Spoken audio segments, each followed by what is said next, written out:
And now, the Hall of Fantasy. Welcome to the Hall of Fantasy. Welcome to the series of radio dramas dedicated to the supernatural, the unusual, and the unknown. Come with me, my friends. We shall descend to the world of the unknown and forbidden, down to the depths where the veil of time is lifted, and the supernatural reigns as king. Come with me and listen to the tale of the Golden Bracelet of Amoniris. There doesn't seem... Over there, next to the sarcophagus. It's one of the workers. He shouldn't be in here. Something's happened to him. Here, you. Get up. Get up here. Just a minute. What are you feeling his pulse for? He's dead. What? He's dead. Look, around his wrist. That's the snake bracelet the mummy wore. There's a strange mark on his wrist, like the fang marks of a snake. The Hall of Fantasy will present the Golden Bracelet of Amoniris in just a moment. And now for our story entitled The Golden Bracelet of Amoniris. I had gone over to Egypt with Dr. Jason Freeman's archaeological group to discover, if possible, the tomb of the pharaoh Amoatun. Amoatun had been one of the greatest rulers of the Third Dynasty. Other parties before ours had covered every inch of ground in the Valley of Kings, only to meet with failure.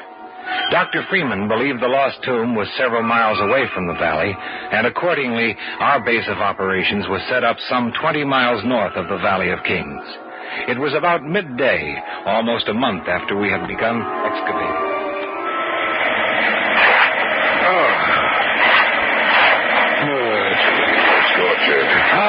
What I wouldn't give to be in a nice, air-conditioned room in Cairo. I should imagine you'd be enjoying every minute of this, Charles. Well, I can enjoy it and still be uncomfortable, Dr. Freeman. Yes, I suppose so. We don't seem to have had much luck so far. But we will.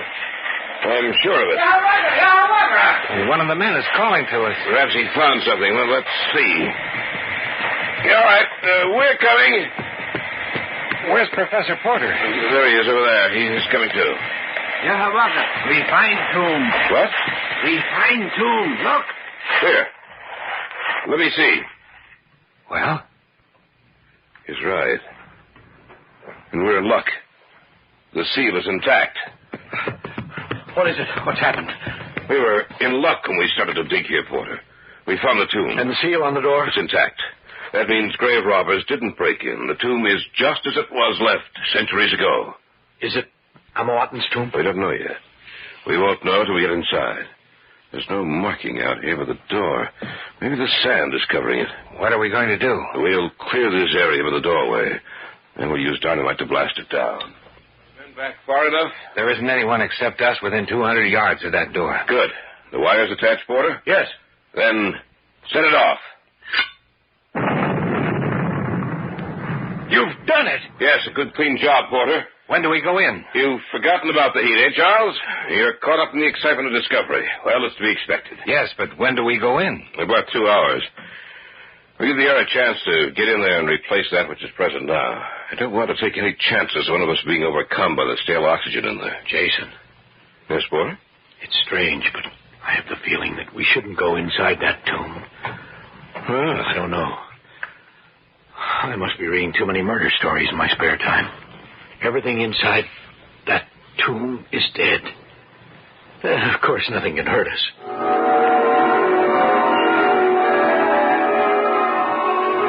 Are you ready? Yes. You've told the men to stay back at the camp. Yes? All right, then. Let's go. It's a good thing we waited. It still smells stale. Musty in here. Seems strange that there was no inscription on the door outside the tomb. Nor is there any in this passageway. Burial chamber will let us know whose tomb this is. Shine your lights up ahead. I think we're coming to it. Yes, we are. Now, we'll find out if we've discovered the tomb of Amontillado. There's an inscription over there. Shine your lights over there. See if you can make it out, Porter. It's not the tomb of Amontillado, Jason. It's the tomb of Amoniris. Amoniris? Yeah. The legendary queen of the Third Dynasty. It's truly a great discovery. Then you're not disappointed. Of course not, Charles. We've come across something the world thought was lost forever. Amoniris, the greatest of the queens of Egypt. Even in the most complete histories of Egypt, only vague references are made to her name. But we were sure she existed. And this will prove it. Who was she? Queen of Egypt, master of men, and one of the cruelest rulers of the ancient world. To disobey her slightest wish meant death to the one who incurred her wrath. Let's see if we can open the sarcophagus. This burial chamber is magnificently preserved. I only hope that the mummy of Amoniris will be in the same condition. There's an inscription on the side of the sarcophagus, Jason. What does it say? Let me see. Whomsoever violates the resting place of the queen and steals her wealth from her shall die the death she reserves for him. Nice and friendly. They went to a great deal of trouble to frighten the grave robbers of it. Inscriptions like that one appealing to the superstitious natures of their people. They hoped it would save their tombs from being ransacked. The ancient Egyptians believed that they needed their wealth and possessions after death. Well, it certainly made me think for a minute. Oh, there's nothing to it. Isn't that right, Boyd? No, there's nothing to it. Now then, let's see if we can't roll the top of this sarcophagus off. The three of us together. Right. All right. All together now.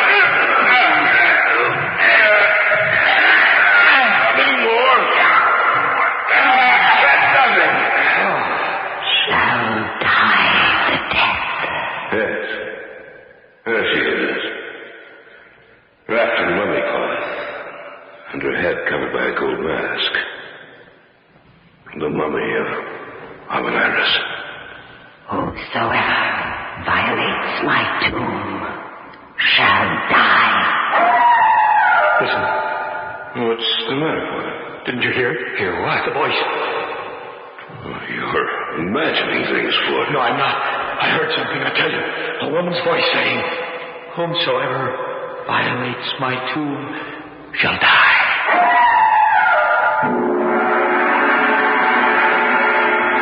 We'll return to the Hall of Fantasy in the tale of the Golden Bracelet of Amoniris in just a moment. Back now to the Hall of Fantasy in the tale of the Golden Bracelet of Amoniris. Both Freeman and I stared at Dr. Porter in amazement. He had backed away from the sarcophagus and stood staring down at the still figure of Amoniris in horror. Then he looked apprehensively around the burial chamber as if searching for someone. What's the matter with you, Porter? I tell you, I heard something. Well, I thought I heard something, too, like an animal howling. And that's all? Yeah, that's all. Well, I heard the animal, too. I didn't hear any voice, Porter. Maybe you imagined you heard it.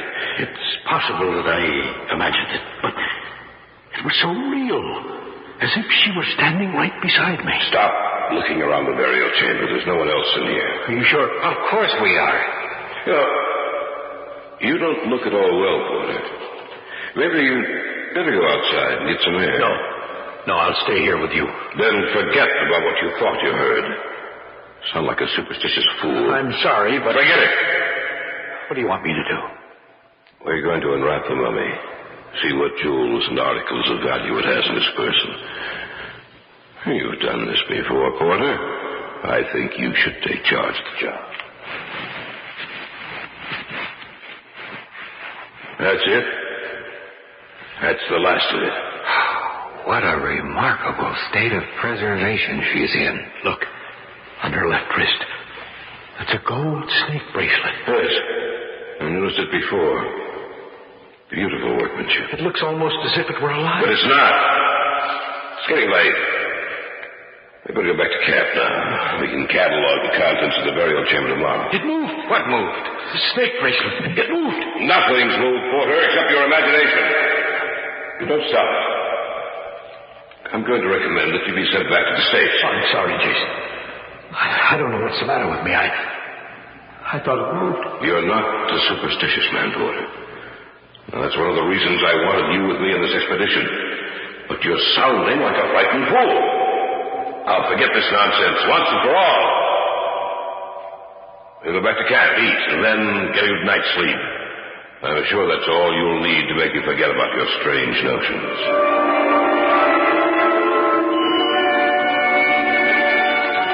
What time is it? Almost 10:30. We'd better turn in if we're going to get that good night's sleep you were talking about. I don't feel like sleeping. No, you will once you lie down. You'd better go to your tent, Porter. Yes, I suppose you're right. Well, good night. I'm worried about him, Charles. Oh, he's just tired, Jason. He'll be all right in the morning. I hope so. All this nonsense about a voice and saying you saw the snake bracelet move. You know, you'd think something was happening to his mind. That jackal out there. I hope it finds something to eat and stops howling. Ever since we made camp here, at night it's been out there, as if it were waiting for something. Oh, you get used to it after a while. I heard that cry while we were in the tomb today. I heard something myself. But it could have been the wind rushing through the passageways. You sound as if you're afraid. Oh, I don't think I am. That's what the ravings of an upset mind can do. If Porter isn't better in the morning, I will send him back. Well, you know, while we were in there today, I could almost believe that he had heard something. Now, don't tell me you're starting to believe it. What was that?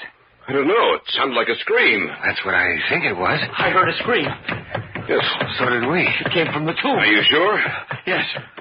My tent is at least 100 yards closer to the tomb than you are. I heard it quite clearly. Maybe we better take a look, eh? Get your flashlights. One of the workers might have gone in there and hurt himself.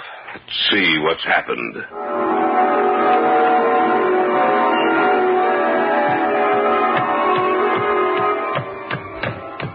Anyone in here? Shine your lights around. Well, that doesn't seem... Over there. Next to the sarcophagus. It's one of the workers. He shouldn't be in here. Something's happened to him. Here, you. Get up. Get out of here. Just a minute. What are you feeling his pulse for? He's dead. What? He's dead. And look. Around his wrist. That's the snake bracelet the mummy wore. There's a strange mark on his wrist. Like the fang marks of a snake. Let me see. Those are fang marks. What's wrong? I felt it move. What move? The snake bracelet. You're insane. No, Jason. It did slip down his wrist a little. And now, it's on the floor. Well, there's nothing to be afraid of, Porter. It's just a gold bracelet. An inanimate object that can harm no one.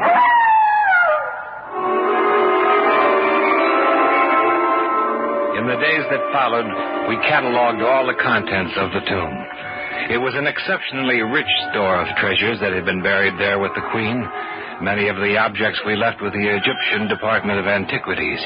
But we were allowed to bring the mummy of Queen Amoniris and a small part of the jewelry and other articles back to America with us. Among them was the snake bracelet.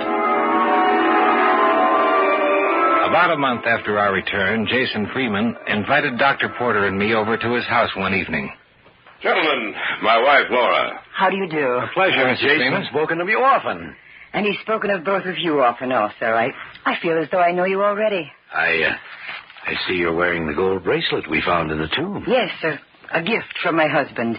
The other things he presented to the museum. Did he tell you Yes, about... yes, he mentioned that it was found on the wrist of a dead man. Porter seems to believe that, excuse me. Hello? Yes. This is Jason Freeman. What's that? Well, that's not possible. I see. Yes. Well, thanks for letting me know. Goodbye. Who was it, dear? Dr. Stevens. The curator of the museum. Anything wrong, Jason? Yes. You see, the mummy of Amoniris is missing from its glass case. The case is completely shattered, but the mummy's gone. Well, who would want to see Stevens said the watchman told him he saw something walking across the grass outside the museum. What do you mean? He said it was the mummy he saw. You are listening to the tale of The Golden Bracelet of Amoniris on this week's journey down the corridors of the Hall of Fantasy. We'll return to our story in just a moment. And now, back to our story entitled The Golden Bracelet of Amoniris.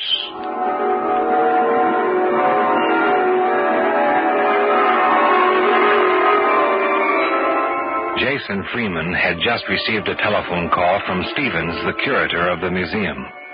From him, he learned that the glass case in which the mummy of Amoniris had been placed had been destroyed, and the mummy was gone.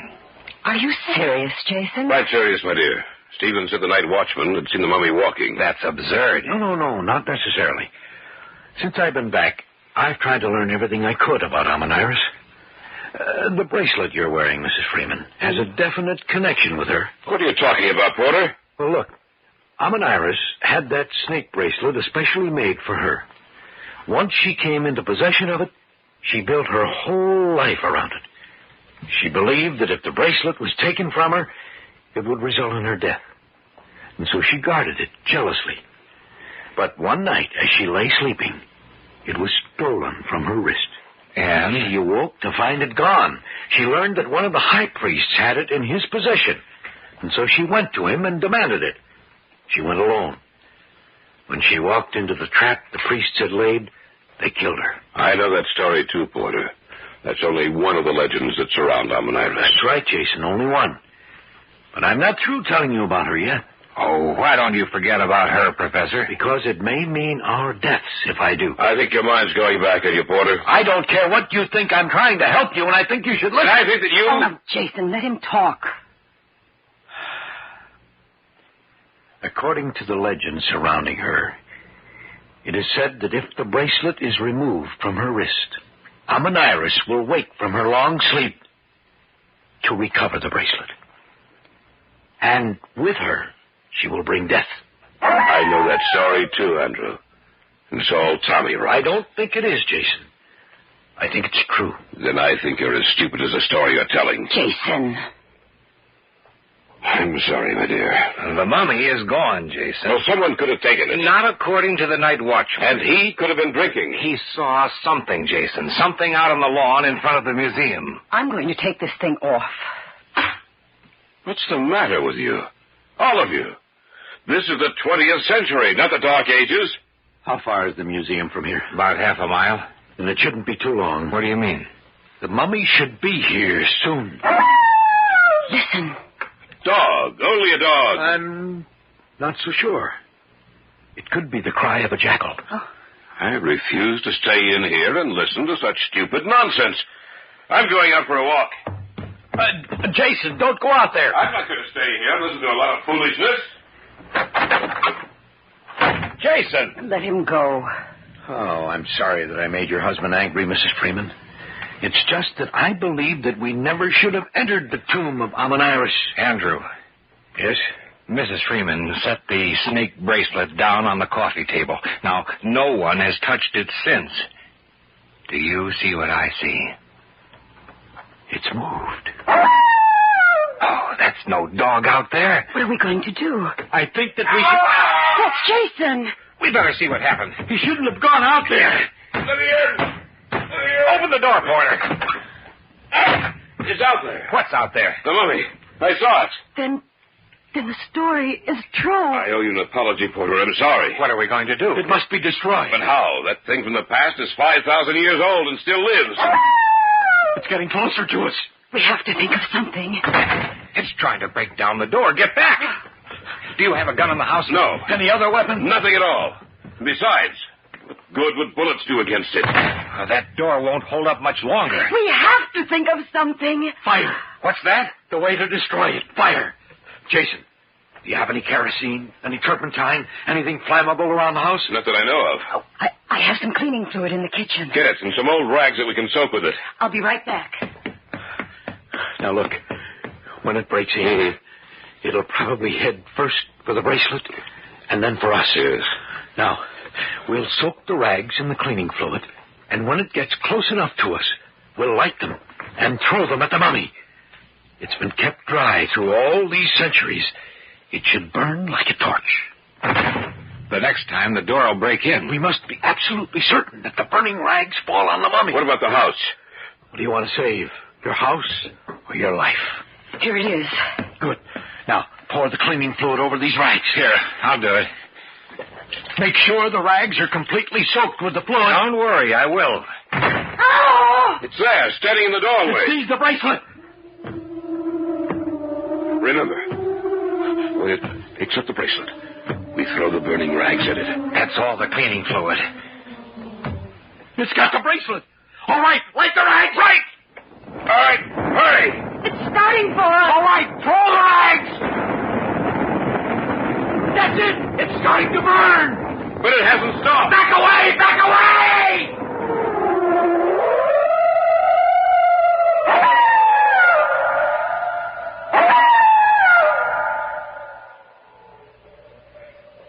Are you sure the fire's completely out?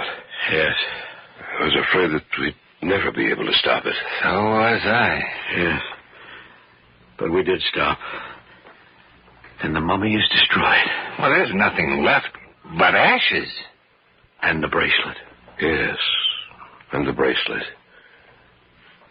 Only the flames melted it down, so that it's lost all shape and form. That's all there is left of the golden bracelet of Amoniris.